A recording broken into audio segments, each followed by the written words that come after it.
کیا آپ نے کبھی سوچا ہے کہ فرصت اور تعلیم کو چھوڑ کر پڑھنے کے لیے کیا فائدے ہیں؟ نئے الفاظ سیکھنے سے لے کر آپ کی ذہنی صحت کو برقرار رکھنے تک کتابیں یہ سب کر سکتی ہیں۔ اگر آپ کو یاد دہانی کی ضرورت ہے کہ باقاعدگی سے پڑھنا ہماری صحت اور خواندگی کے لیے کتنا ضروری ہے۔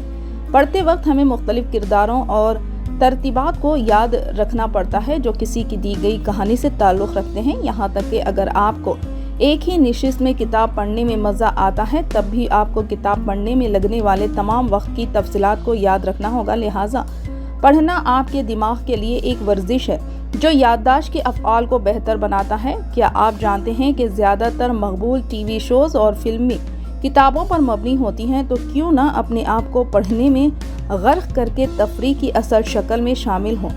کتابیں آپ کو نئے الفاظ سے متعارف کروا کر آپ کے ذخیرے الفاظ کو بہتر بنانے کی طاقت رکھتی ہے۔ آپ جتنا زیادہ پڑھیں گے، آپ کی مؤثر طریقے سے بات چیت کرنے کی صلاحیت کے ساتھ آپ کی ذخیرہ الفاظ میں اضافہ ہوگا۔ مزید برآں، پڑھنے سے قارئین کو لکھنے کے مختلف انداز کو سمجھنے اور سیکھنے میں مدد کرنے سے تحریری مہارت بہتر ہوتی ہے۔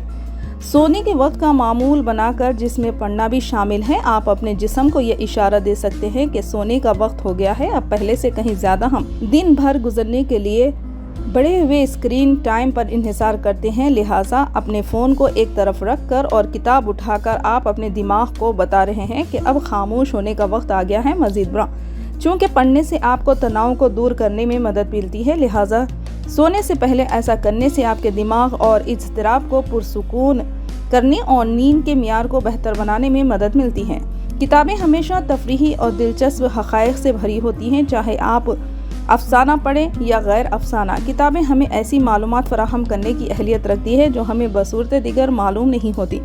مختلف موضوعات کو پڑھنا آپ کو زیادہ باشعور انسان بنا سکتا ہے، جس کے نتیجے میں آپ کی گفتگو کی مہارات میں بہتری آتی ہے۔ چیلنجز پر قابو پانے کے لیے مرکزی کرداروں کے بارے میں کتابیں پڑھنے سے ہمیں اکثر ایسا کرنے کی ترغیب دی جاتی ہے۔ صحیح کتاب آپ کو کبھی ہار نہ ماننے اور مثبت رہنے کی ترغیب دے سکتی ہے۔ قطع نظر اس کے یہ کہ رومانوی ناول ہو یا خود مدد کتاب، پڑھنا تناؤ کو کم کر سکتا ہے، دل کی دھڑکن کو کم کر سکتا ہے اور بلڈ پریشر کو کم کر سکتا ہے۔ پڑھنا خواندگی کی ابتدائی نشو و نما کا ایک اہم جز ہے اور اپنے آپ میں طرز عمل کو ماڈل بنا کر اس کی مثال قائم کر سکتے ہیں۔ یہ کتنا اہم ہے۔